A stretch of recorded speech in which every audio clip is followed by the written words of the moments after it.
Well, an idea is born, and then there's a lot of pieces that have to be put into place to come up with a beautiful opportunity like you see behind me, an opportunity to transform this part of our campus, but also to celebrate achievement, to celebrate community, and to provide a setting for that ongoing for, we hope, the next 203 years at the college.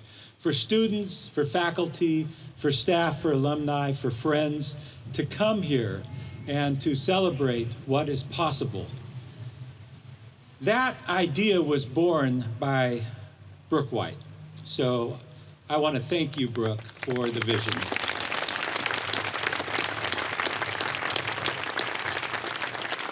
I want to thank you for the vision, but also the execution. Because there's a lot of people that can dream, but those that can dream, come up with the idea, and then pull it off, thank you. Brooke came to us with this project, but he's part of what I fondly refer to, and I know many of you know, as the Center Glass family, and a powerful family it is. So thanks to all of you who know and love Center, but also who worked with Professor Powell and were impacted by his life and work in his studio, in his classes, and in all the ways that he touched lives. So to the Center Glass family, thank you for being here with us.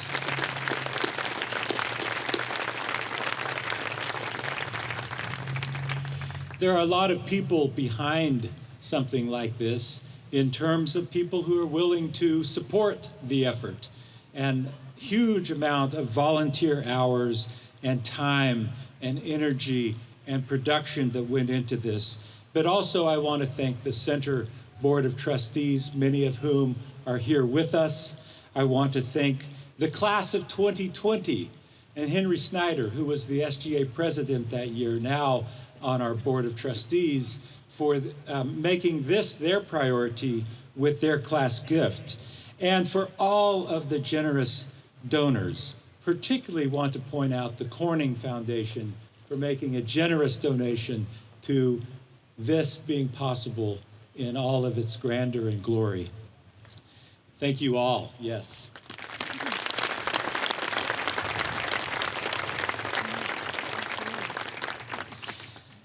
I am going to be brief because the next three speakers are why we're here, and so much of my opportunity to think about this project came through conversations with them.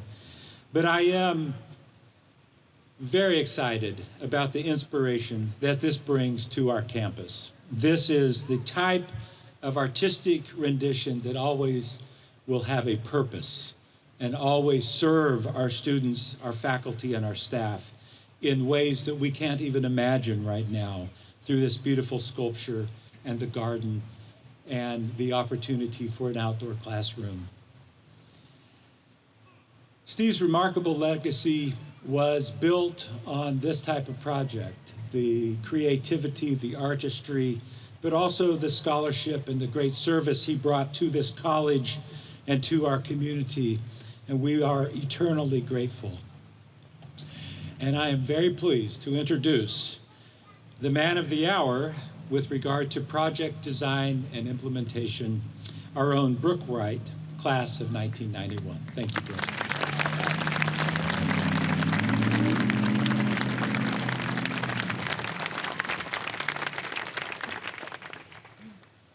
Thank you, President Moreland, and thank all of you all for being here today on this beautiful day. I'm going to try not to be too nervous or too emotional, but this was the easy part. This is the hard part right now, to put it into words.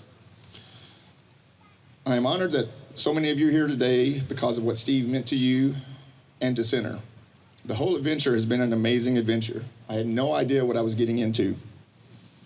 I didn't understand the friendships I would make, the reconnections and the connections along this way.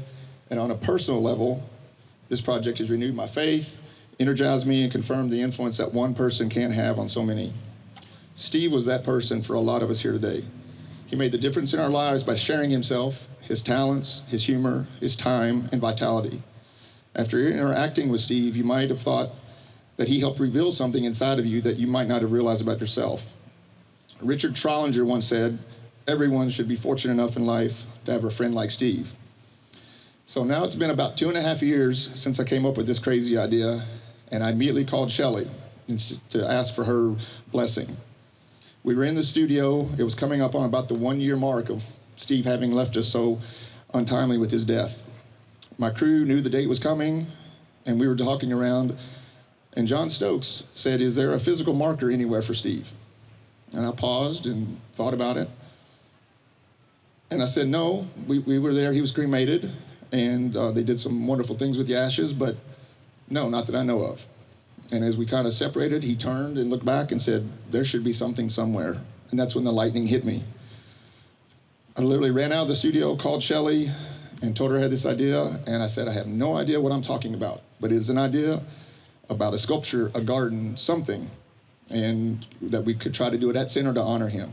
And she listened to my rambling conversation or monologue, and she gave me her approval and blessing and said, go for it. And by the end of that conversation, I was already off and running. As I brainstormed about what to do, I realized that I was all over the place with ideas, and I had some really bad ones. I won't share all of those today, but one of the bad ideas that actually turned out to get me going in the right direction was I thought maybe we could do a little gazebo with a little bench and do something and have circles in the ceiling of it, so it put color and shadows on the ground. And so that idea sort of stuck with me, but the ideas kept coming. And then one of our advisors who came on the project was Horst Schock. He told me once that I had too many ideas and somebody needed to rein me in, and that's what he did, just in fact. So at the same time with the ideas, I started making phone calls to try to get interest and to see what Steve's friends, assistants, and people who care for him, what they thought of this. The response was amazing and overwhelming. Every person I talked to shared some of their Steve stories, and at the very least, they offered encouragement and seemed to think this was a goal worth pursuing. After all the conversations, it made it clear of everyone's enthusiasm that something like this needed to happen to honor him by those he had influenced, affected, and how he changed so many lives.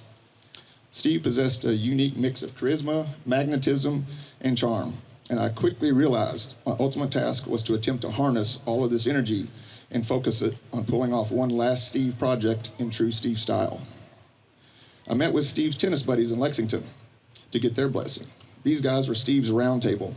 They all played important roles in his life, and it was there that I was challenged. I thought everything was going okay till they asked me how much something like this would cost. And I said, well, the more we raise, the more we can do, right? I realized I was very enthusiastic but had no clue. Then as we talked about how to really do justice to Steve and his legacy and how to convey his essence, Ray Hazard said, well, it looks like you've bitten off a pretty big one here. So that pressure and that meeting motivated me because there was nothing I could think of more that would upset me more than letting down Steve's family and his friends to do something to honor him. So this meeting ignited the passion to create the most challenging artistic concept of my life. And to be perfectly clear, and it's obvious, this was a huge team effort. Steve loved the team aspect of creating his pieces. And like him, I have found that having others involved brings out an enhanced energy and feeling in the process. And it is also very important when you're not a very good welder. In a very real way, I felt like I was assembling the Avengers, the Earth's mightiest heroes.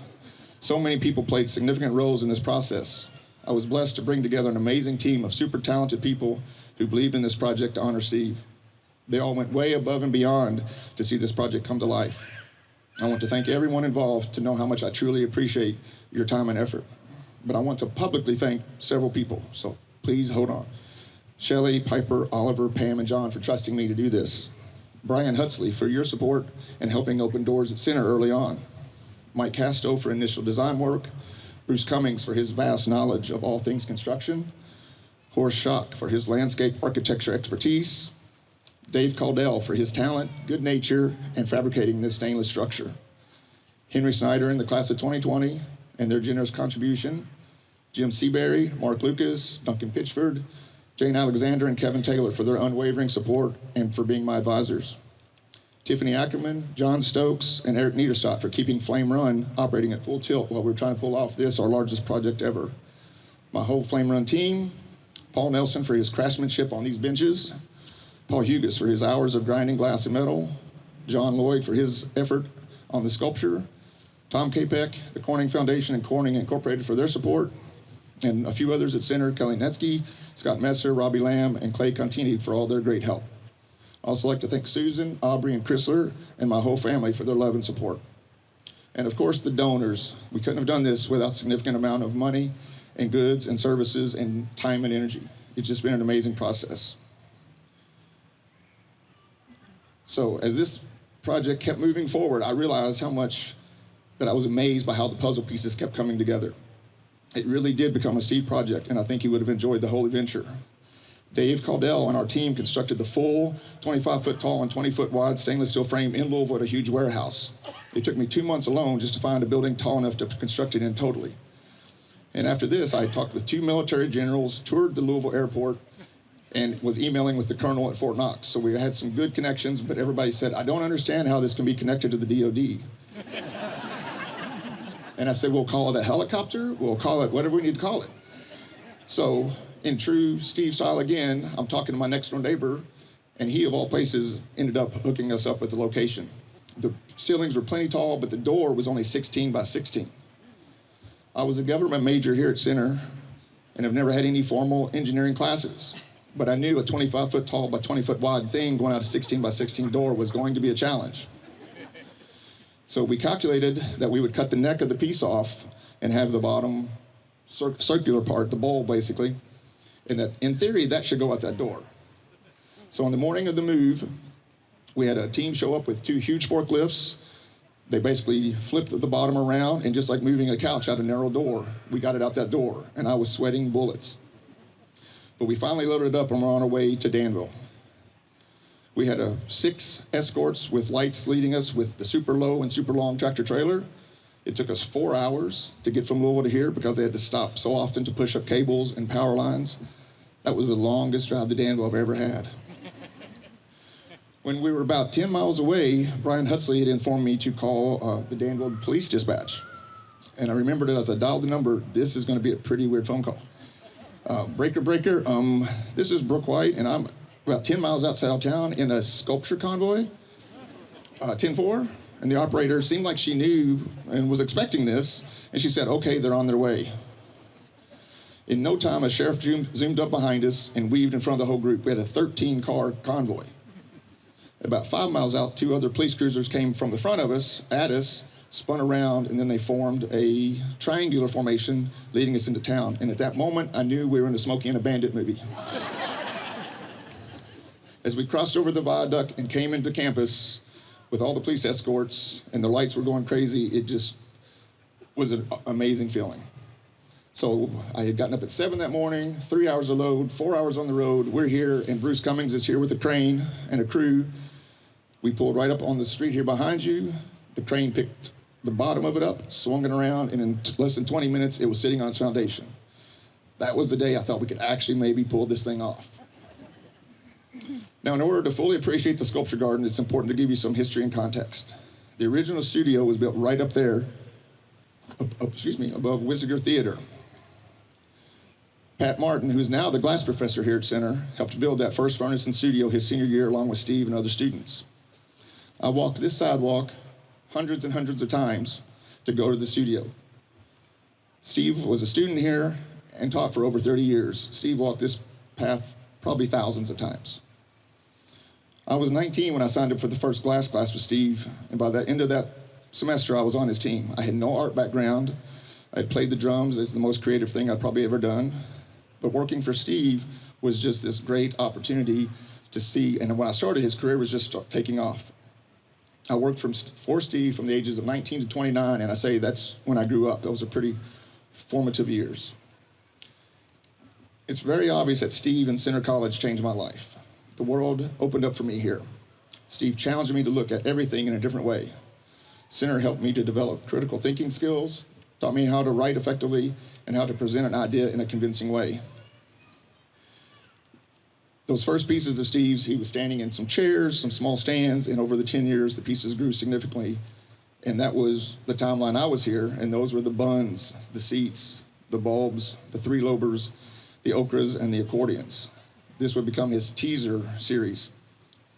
And that's what made him world famous, was that series is where he really came into his own in the glass world. So if I have to describe this sculpture, it is a classic deconstructed Steve shape. It was his sense of color combined with those distinctive shapes that would take your breath away. Steve always had cool names for his work. He had an old unabridged dictionary that he would look up these great verbs and adjectives.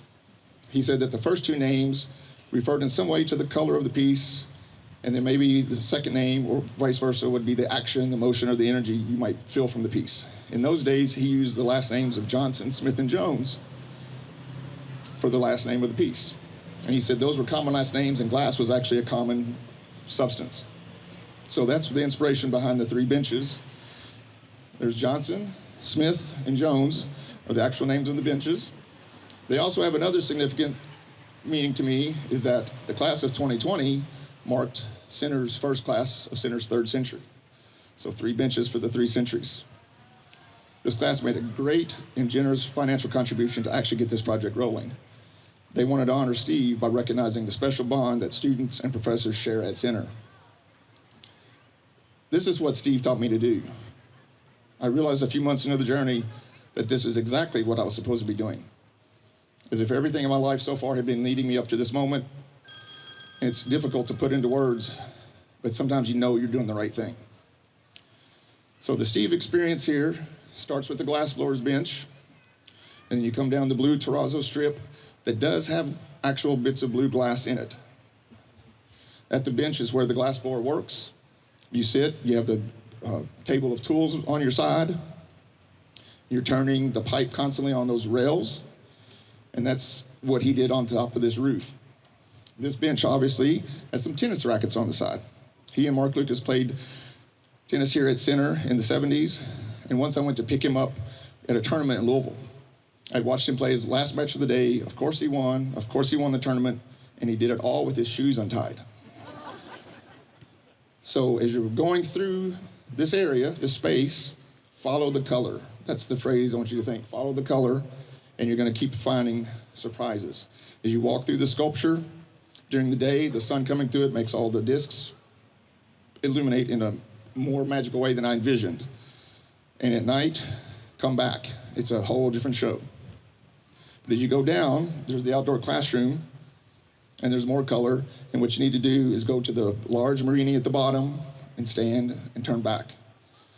Just a couple days ago, we were doing some finishing touches, and 2 guys walked across carrying musical instruments, and I glanced. I was like, I wonder where they're going. They're cutting through the grass. I'm like, oh, they're just going to Wisiger or to Grant. And I turned around, and they sat down at the classroom and pulled out a banjo and a violin and started playing bluegrass. And I was like, it's working.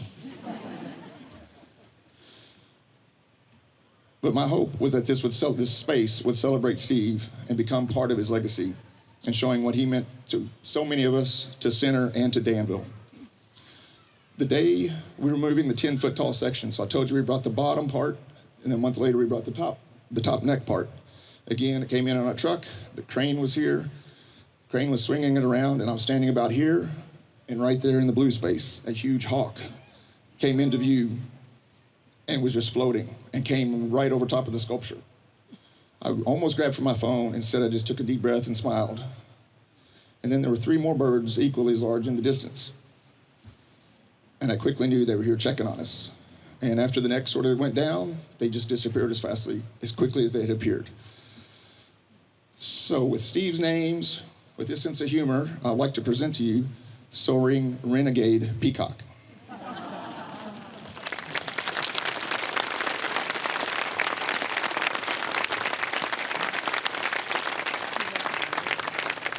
The sculpture in this space are alive with light and color and the flowers, the activity during the day. I've spent many days here, and some 12-hour days, and would see the sun lighted up in so many different forms and fashions. It is more than I had imagined. So again, I want to thank everyone that helped with me realizing this vision. So In closing, I have a curious quote from Dave Grohl, the famous musician of the Foo Fighters and Nirvana. He said, "I think this is the deal. You look up to your heroes, and you should not be intimidated by them. You should be inspired by them. Don't look at the poster on your wall and think, I can never do that. Look at the poster on your wall and think, I am going to do that. And then you do this." It has been an amazing honor and privilege to create this memorial to honor Steve and his colorful life. I was asked the other day what Steve might say to me directly about the sculpture, and I immediately said, "Why isn't it bigger?" Love you, Steve. Now I'd like to invite Jim Seabury to share some of his Steve stories.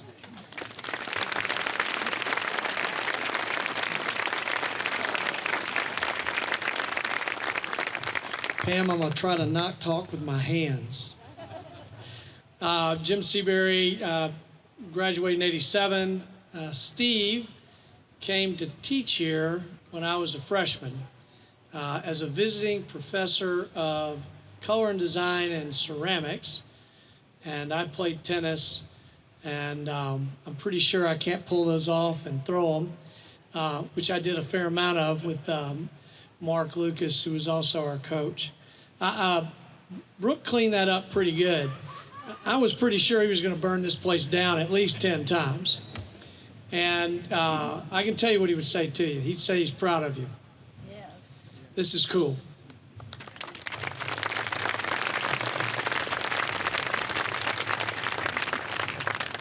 He would have also loved all of the drama. The police escort, the is it going to fit under the bridge. You did one thing he wouldn't have done. You got a permit. No way he would have gotten a permit. He would have said, what are you talking about? I mean, what, you know. But it's really cool. And I was on the board of trustees for the last 18 years. They'd had enough of me, and I retired from the board. But I came to Center because of Eric Mount and Marshall Wilt, and then played tennis with Mark Lucas. But Steve and Mark were two of my best buddies. And they took care of me when I was out of control, which was often. And, you know, it's just really cool to say something about Steve. So this is not my normal attire. I don't know that I've ever worn blue jeans or a t-shirt to a Center function, especially one where I spoke. But Steve wore blue jeans and a t-shirt almost every time he spoke. So I thought it's appropriate. And I was fortunate enough to wrestle this purple shirt out of his hands because he liked the purple shirts and he didn't like giving them away. And I was like, you know, dude, I just built you a furnace. Can I have a purple shirt? And he was like, okay, you have a purple shirt. And you can have 2 white ones. And so I still have those. The white one, it has a bunch of holes in it. I still wear it. But, you know, Brooke said all kinds of nice things about Steve. He also had a fair amount of angst and he's channeled that into his work. And so I hope that there's some videos out there, and I know a lot of you were friends of Steve's and got to see him work, but you saw that passion and what I'll say, some of that fire in his work. I took one art class. I'd separated my shoulder and I was doing everything left-handed, and it was a color and design class, and I was like, you know, he's my buddy. Surely he's going to give me an A. And we're getting close to the final, and I'm going in. I said, hey, you know, you're going to give me an A. He goes, I'm not giving you an A. I said, well, yeah, come on, Steve, I'm hurt, blah, blah, blah. We're buddies. He goes, no way. And he gave me a B+. And I'm still a little mad about that. But our relationship really was on the tennis court. Steve was a great player when he was here at Center. He captained his team. They won the conference in '74. Is that right? '74. I think they lost 3 or 4 matches. That's all. And my class in '87 won the conference. Those are the bookends of tennis. But Steve and I had an interesting relationship on the tennis court, as we were big buddies, but not on the tennis court. And I wanted to win, and he wanted to win. And more times than not, he won. In order for me to win, we had to do something else first. We had to do something else where I was better, and that he had to think about that and process it. And I have this very fond memory being out at the farm hitting golf balls. And he was hitting golf balls. He traded somebody a piece for golf clubs. And he was getting into golf. I'm going to play golf. And he's out there trying to hit golf balls into a 50-gallon bucket. And he said, you play golf, don't you? I said, I play a little bit. I got my clubs in the car, and I pulled out my clubs, and I hit 5 balls into that tub. Now, I'm not that good. It just, luck was with me. And he said, what club you have in your hand?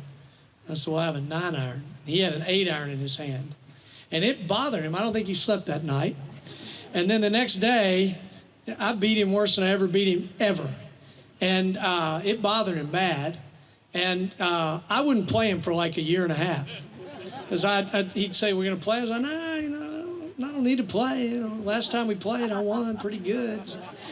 And he said, I said, have you improved? Are you practicing? I mean, are you better? And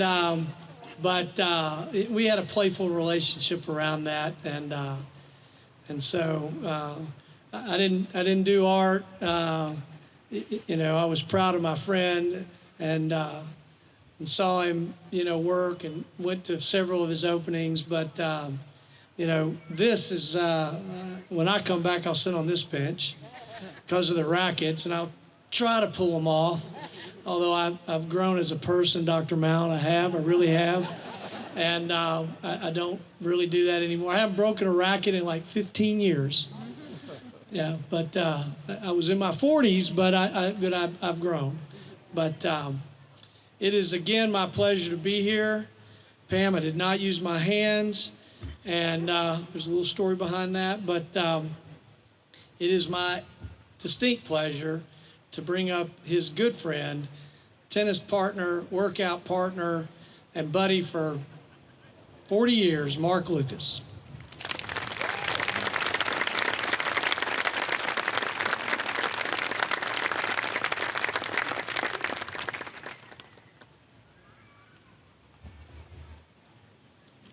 Well, I'm 4th in the lineup, so in baseball that means I'm batting cleanup. And if the first 3 got singles, there's a lot of pressure on me. Luckily, they all hit home runs. I can do anything I want to. Everybody just eat a hot dog and be happy. But I was thinking what the title should be of my remarks today. And my first idea is, what is this? ... More than meets the eye. And my second thought was Stephen Rolfe Powell, the first time I encountered Stephen Rolfe Powell. So I'm going to work off both of those titles there. And the first time I met Steve was September the 15th, 1971. And I was a freshman on the tennis team, and he was a sophomore. It was the first day of practice. And soon thereafter, we became best friends. Everybody had a nickname on the team, and he was captain because we always elected him captain. And our just incomparable professor coaches, Eric Mount and Milton Scarborough, were the Spider and the Fly. Those were names that described the way they played tennis. And for reasons that remain mysterious to me, I was Looney Luke. I mean, go figure. Well, fast forward, we graduate, I go off and get a PhD in English, and to prove that the age of miracles is not over, I'm hired back at Center College, and I'm pretending to be a professor. And Steve went off and he got an MFA, and then about 82 or 83, the art department needed a visiting instructor of art. I called Steve up and I said, Steve, my tennis game is going to pieces. You need to apply for this job and get up here and save my game. And we could co-coach the tennis team, just like the spider and the fly. He got the job. So here he is back at center, but he's still Steve. There's no Rolf in there. So I'll come back to that. My other title, what is this more than meets the eye? Well, obviously it's a monumental glass and steel sculpture. It resonates with the glass Powell idea, the timeless amphora shape, vivid translucent colors, dynamic interaction with changing light, and most importantly, dynamic interaction with the onlooker's imagination. I recommend that you lie down in the center there on your back at some point, different parts of the day and night, and just look up through it. Not all at once, but I've tried it. It's pretty special. And you squint your eyes a little bit, and it becomes a helix, the building block of all life. And at night, it becomes Vulcan's furnace when the underlighting is going under the shards there in the well. And on graduation day, here's my idea. It's a teleporter. It's a sci-fi teleporter. And the graduates stand there one by one in cap and gown. Instead of saying, beam me up, Scotty, they say, beam me out, President Moreland. And they go off into their destinies from there. Work with me on that. But here's maybe my favorite idea. So we notice, this artistic bench right here, it's sold center with the famous 6 columns on the front. And we make symbols of those 6 columns, lives of learning, leadership, and service. Those are 3 columns. And the arts and the physical sciences and the social sciences, all these beautiful symmetries of the well-rounded person. All of those ideals are good and true, and we should hew to them. But look, now there's a 7th column. A wild, crazy 7th column springing up off the end right there. And that's really kind of one of my themes when I talk to students. What does that column symbolize? There's not a straight line in it, Magnificent obsession. You need to have a great dream. Like my friend Henry David Thoreau said, build your castles in the air. That's where they belong. And that's one of the lessons of Steve's life, really. He had a great dream and nothing could turn him around. But today, there's yet another thing that this object is. Today, for me, it's a time machine. And it takes me back to the 80s and the 90s when Steve was inventing his Powell work, his famous work. And it was all happening back there on the rooftop terrace of Grant Hall, where the first furnace was. At first, he was just melting Coca-Cola bottles and making these little green vessels. And then he got clear glass, and he would put linear color stripes around the clear glass. And then he put a rickety chair out there on the porch. And if he stood up on it, he could blow the bulb out even larger. And then he thought, well, I could have a plank and cinder blocks and a really tall platform and blow that bulb out really large and put it in molds and have these multi-lobed shapes. And I'm just watching all of this happen daily. I was an invited consultant on all of his work. And I freely gave my advice, just the wackiest ideas I could think of. And I didn't worry about it at all because I knew I could do no damage. He never took any advice anybody ever gave him unless he had worked it out for himself. Here.